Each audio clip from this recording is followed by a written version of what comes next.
When Prue Leith heard former Health Secretary Matt Hancock had been harassed on the London Underground near Parliament earlier this week, she wasn't in the least bit surprised.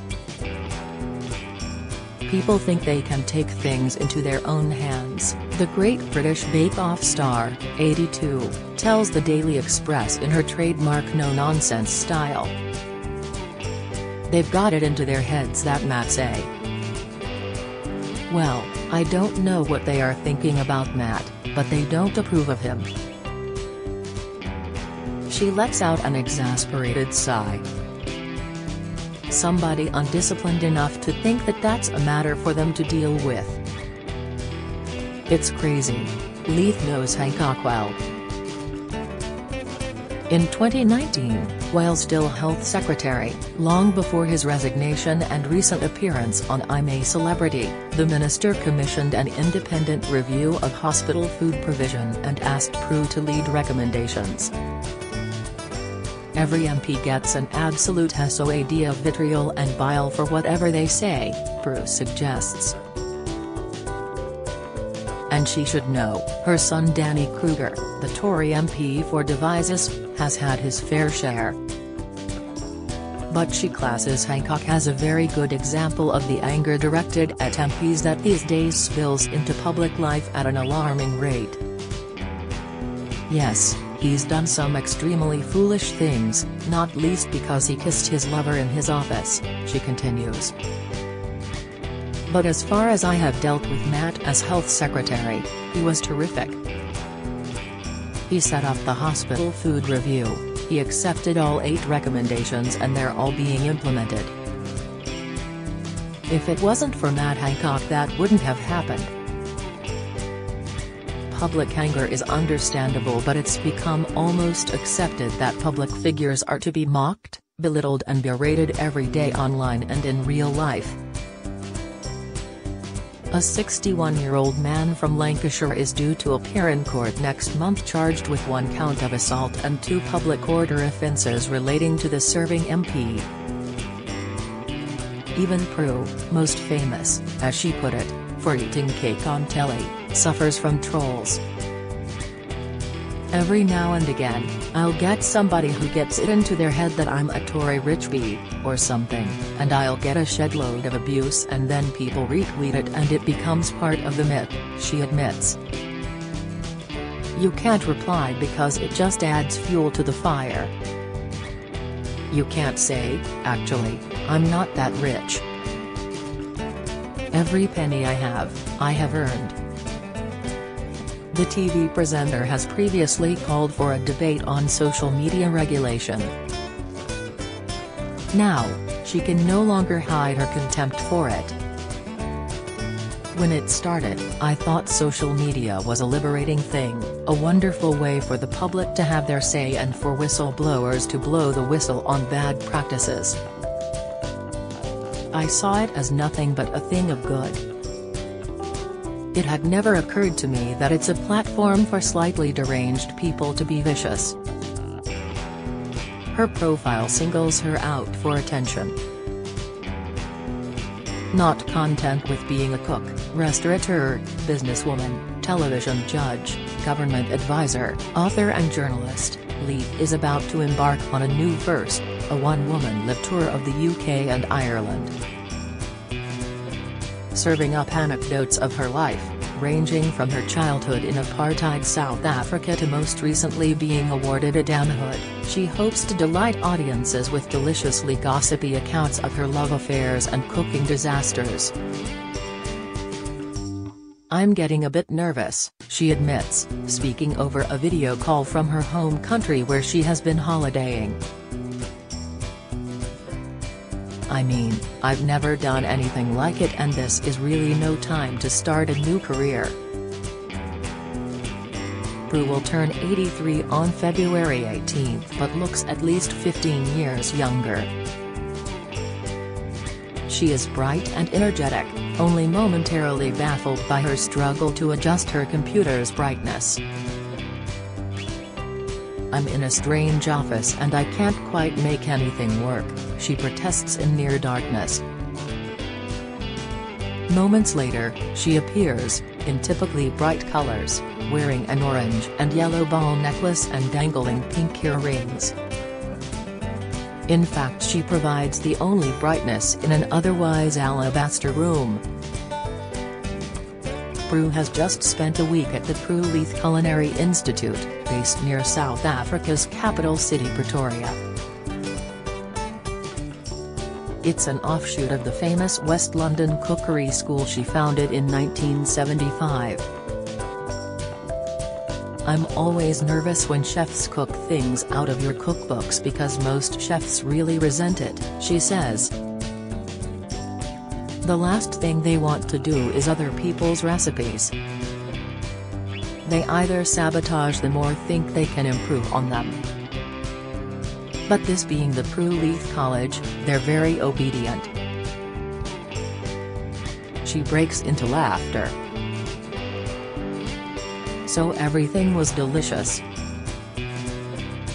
Rested from her holiday, she's raring to go again.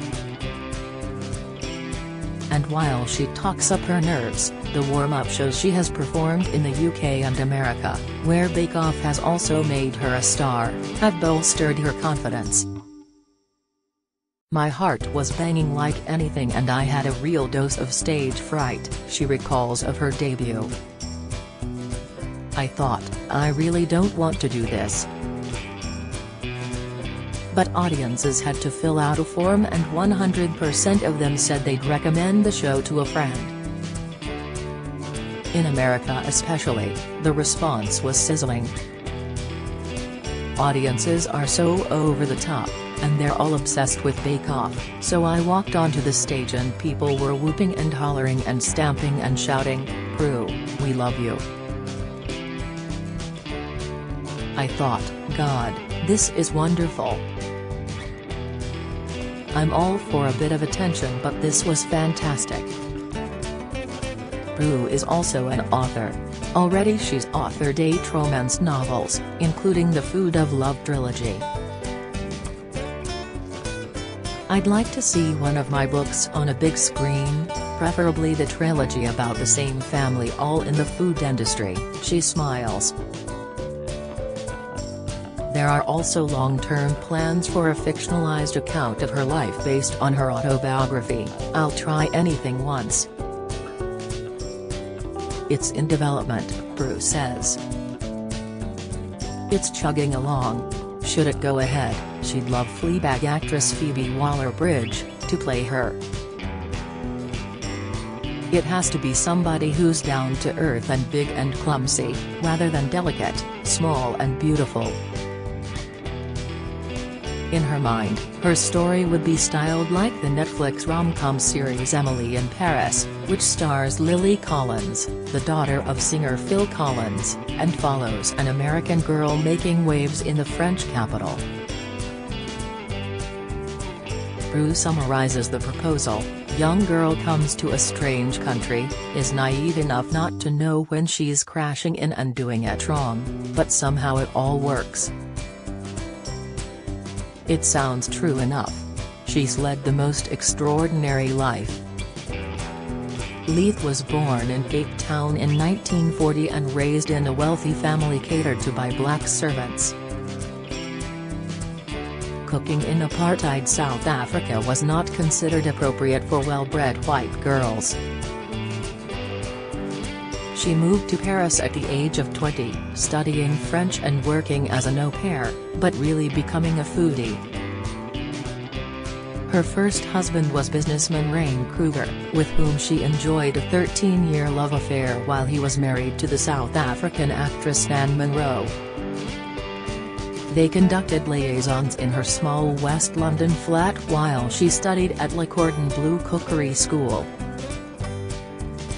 Kruger eventually left Monroe, allowing him and Prue to marry in 1974. A heavy smoker, he died in 2002.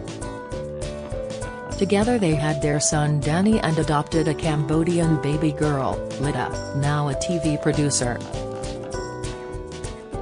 The family lived in a Cotswold manor home, with 9 bedrooms, stables and a lake, which Prue sold 3 years ago for a reported £10 million. A committed advocate for assisted dying, her campaigning dates back decades when she strove for better food standards in schools and prisons. You sense that she'd like more people to recognize her hard work and achievements. Not many people know I was responsible for the introduction of the 4th plinth in Trafalgar Square, she says of the ongoing sculpture installation in London's premier open space for public art. And I've always had a finger in the pie of education. I've chaired education companies that turned around failing state schools and turned them into good schools. She's cooked for Prince Philip and Princess Margaret, narrowly averting disaster with the latter when she didn't recognize a red lobster meant it was already dead. But she has never cooked for the king, although she sat next to him once at a luncheon. Prue's catering company won prestigious contracts with the Orient Express and Westminster's Queen Elizabeth II Conference Centre during the 1980s. Given the chance, perhaps she would cater for the King's coronation on May 6. I would absolutely love to do the catering for whatever happens in Buckingham Palace after the coronation when they relax a bit, she laughs. But what would she cook for the newly crowned king? Something very light, she says. It would be vegetarian or maybe mutton, as he has championed bringing back mutton so that we don't kill lambs. It would have to be organic, and very British. I'd love to design it. Prue recently wrote a cookbook, Bliss on Toast, packed with 75 crowd-pleasing recipes at the behest of her second husband, the retired fashion designer John Playfair, 7 years her junior. Together they spent many lockdown meals in front of the television. Prue would impress John by strewing rocket leaves across leftovers or prettily arranging grilled tomatoes on top that he insisted were Instagram-worthy. From there, the idea for a book was born. There's almost nothing nicer than a classic club sandwich layered with ham, cheese, chicken and tomato in between toast, Prue insists. Of course, it's also cheaper than roasting a joint in the oven or cooking over a gas flame for an hour. Might her book be a good cost of living hack for hard-up folk? Absolutely, she replies. Toasters are not as expensive to run as ovens. Things that go together don't have to be expensive. Some of the best food like eggs, bacon and sausages are really good on toast. My belief is that anything that's good on a plate is better on toast. With 2 grown-up children and 8 grandchildren, Prue is blissfully happy. And people enjoy probing her recipe for success. They love to hear about geriatric love, she smiles. When people ask my husband where he met me, he always says geriatric Tinder, which is absolutely not true. I met him at a friend's house, he was in his 60s and I was in my 70s. As energetic as ever, Prue is in the final stages of preparation for her upcoming tour. She jokes that she originally planned to call her show Winging It rather than Nothing in Moderation - because I have spent a long time winging it. But that would do her character a huge disservice. Hard work and vigor define her, which is why the social media trolls surely won't get her down for too long.